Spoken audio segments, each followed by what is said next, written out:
Now, Chef Cameron is not only interested in introducing Canadian ingredients to the Vietnamese audience, but he's also a great and enthusiastic pursuer of food research. And he basically checks out all the ingredients in every place that he lives. And because he's living in Vietnam right now, I think the wet market is the perfect place to actually find Chef Cameron, because I think he'll be looking at the ingredients here. Hi, Phoebe, Hi. how are you? Good. How are you? Good, good. What are you doing here? Well, you know, I'm just getting some ingredients for us to cook with today.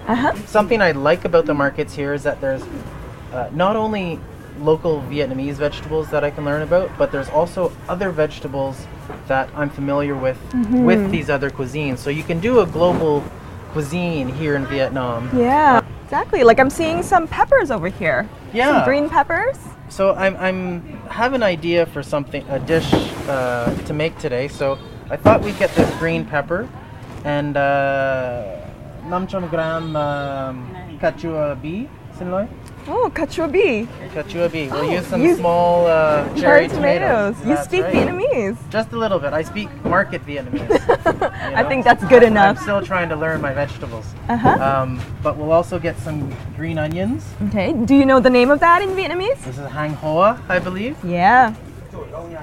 And also some coriander. Some coriander. And then what else? And we'll get a few limes. Limes. Do you know what lime is? Chang sang. Perfect. Yeah. And what dish are we making today? Well, you know, I have Cameron? an idea, but there's still a couple more ingredients we still need to get. Okay. So we're definitely going to do a Canadian steak. I'm still playing around with the side dish. So I think that maybe we can make one or two more stops before we do that. Sounds great.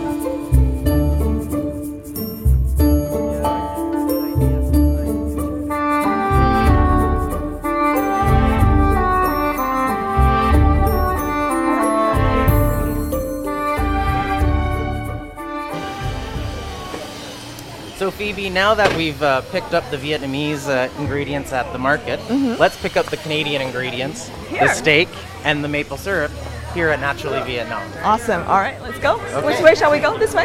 Yeah, let's go on inside. Okay. All right.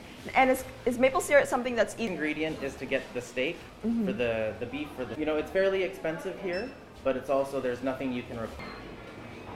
Now.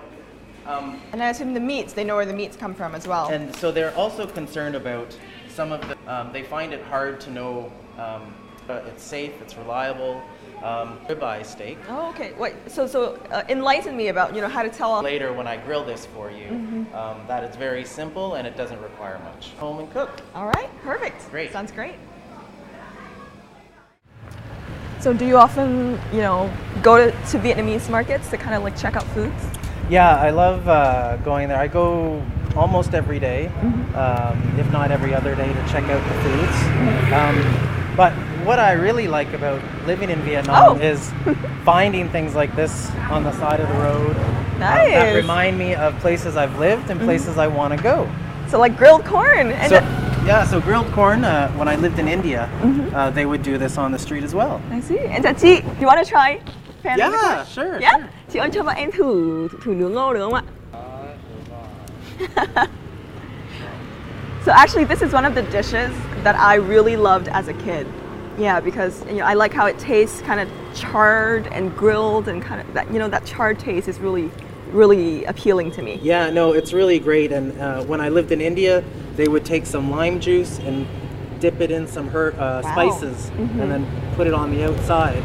And in Canada, sometimes we do this, but you know, I have an idea that we can do with some of the things we picked up with the market of what we can make with this. Really? Yeah, I think it'll be good. Do you want to try and see Sure. whether it tastes the same as the one in Canada? Cho em thử một cái chị nhé. Here, you can.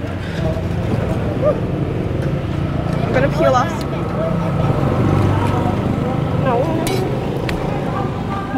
Thank you. Cheers. Right. Cheers. Cheers. How does it taste? Good. It's chewy, a little sweet, a little different than what we have in Canada. How so? Just much chewier than what we have. They're more tender in Canada. But, you know, I think the idea that I have to make this into something to go with our other groceries, it'll work nicely, especially because of the nice grilled outside. Really, I'm so excited to basically know what dish that you'll be making. Well, let's head over to the kitchen. Okay. How many cobs do you need? Do you think? I think we need head 3. 3 cobs. Okay. Chị ơi, để cho em 3 bắp. Em cảm ơn. Go.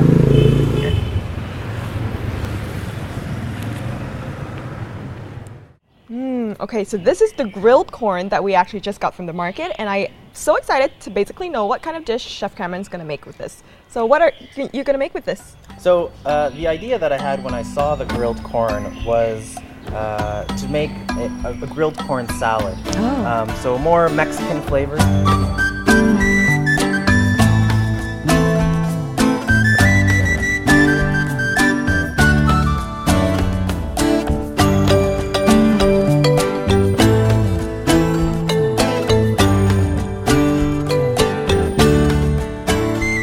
And I chose this recipe because in Canada in the summertime, in August and September, we have our corn harvest. And so we do a lot where we'll boil corn as well, grill it. We make a lot of salsas because we have a lot of immigrants coming from Mexico and South America, Latin America, and they bring their flavors with us. And since corn, chili, tomatoes, coriander, lime, you can all find that in Mexico. In the Mexican kitchen. But it's amazing that we also find it here in the Vietnamese kitchen.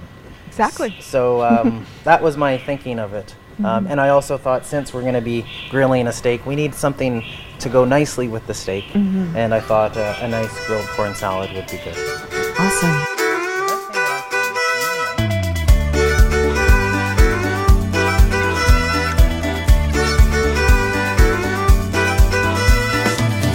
While I'm slicing them, how about I get you to juice the limes for the dressing.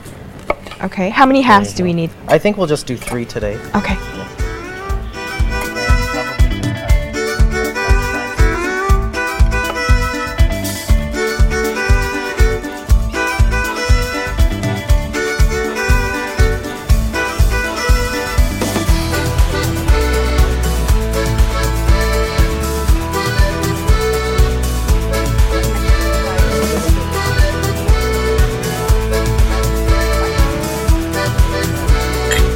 I think if I could get your help to make the vinaigrette. Okay. Okay, so you've squeezed the lime juice already. Okay. Okay. I have it right here.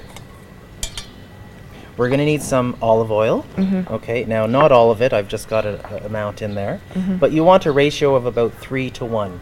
So 3 of olive oil, 1 of the lime juice. Okay. Okay. We also have the chili powder and the cumin powder also go in it. And some salt and pepper. Now, while you do that, I'll start grilling the steak. Okay, perfect.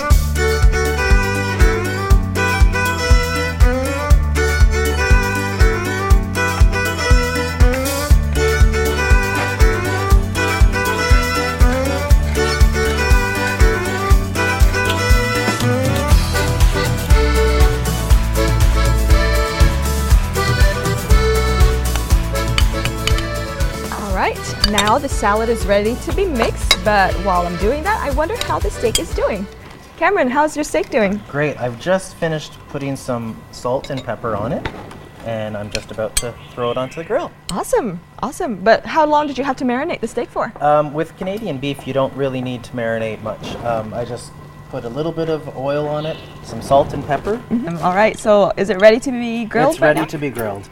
So, one thing that I'll put it on right now. Okay. Oh, hear that sizzle. Yeah, so you want to have it, put it onto a hot grill. Okay. Not too hot because you don't want to burn the outside and have the inside raw. So, for how do you know it's done or at what doneness? So what I like to do is I use this part of my hand, the soft part, the softer of our part, hand. to tell if the meat's done or not.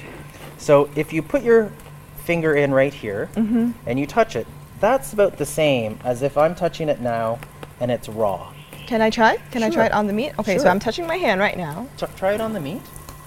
It is pretty hard, yes. A little bit softer on the meat. But it's, and you'll see, as you go from your one finger to the outside, Yes. it will get tougher. That's right. So if you go like this, you go like this, you go like this, and then you get to the end. Oh, yeah. The last two are really more well done. I see. Or medium well done. Whereas the middle is more of a medium. And then like this or like this is more of a raw. A raw, I see. So that's how sometimes in the kitchen we will use that to tell. So we'll touch the meat without putting the knife into it. So Phoebe, Yes. it's important that we let the meat rest so that the juices can go back into the center. So that it's tender and more juicy and more flavorful. More moist, more juicy. If we cut it right now, you'll see all the juices just run out. And it'll be a bit drier and not as flavorful. Okay. So while we let that rest, let's finish the salad. Okay. Okay. So what we need to do here is we just need to either cut or break up the lettuce into bite-sized pieces into the salad. Okay. So I think we both can do that together. All right. So bite-sized pieces about this size, would that be okay? So we'll just add this in the lettuce. Like I said, you can also use some goat cheese. I think we'll cut.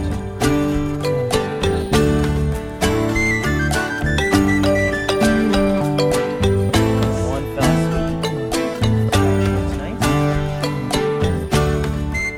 And I have some leftover crispy shallots or hang fi. So I thought this is a nice garnish to go with the steak. I like the sweetness and the crispiness and the flavor. So I thought it would be good to go with the steak and the salad. That's awesome. So should we sit down and have a little taste and see how things go? I would love to. I think it looks great and it smells great already.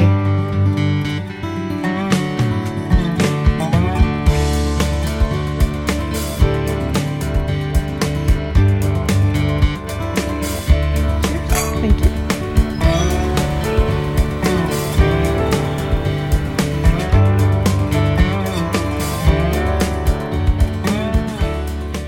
Wow, everything just tastes, very organic. It's very fresh, and the natural flavors all come through, even with some of the seasoning and with some of the spices. And talking about the flavors, I think there's one adjective to describe everything, and it's woody. It's very, very woody. It's very organic. It's very natural.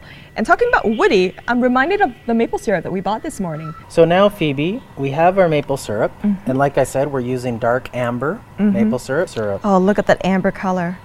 We're going to do it on the barbecue today. Okay. But what you want to harden to be, not put it over a burner or some source of heat until it reaches 113 degrees Celsius, because at that stage it becomes a form of candy, softball stage. Now in Canada, this happens in the springtime, so we would go outside and get some fresh snow. Clean snow, I assume. Clean snow, exactly. And we would put it on top of or just maybe on a baking sheet or in a canister like this. And then what we'll do is when it reaches the temperature, we would pour it on the snow, and that contact with the cold snow would help it harden a bit, and then we'll roll it. So hopefully we'll be able to do this with the ice block.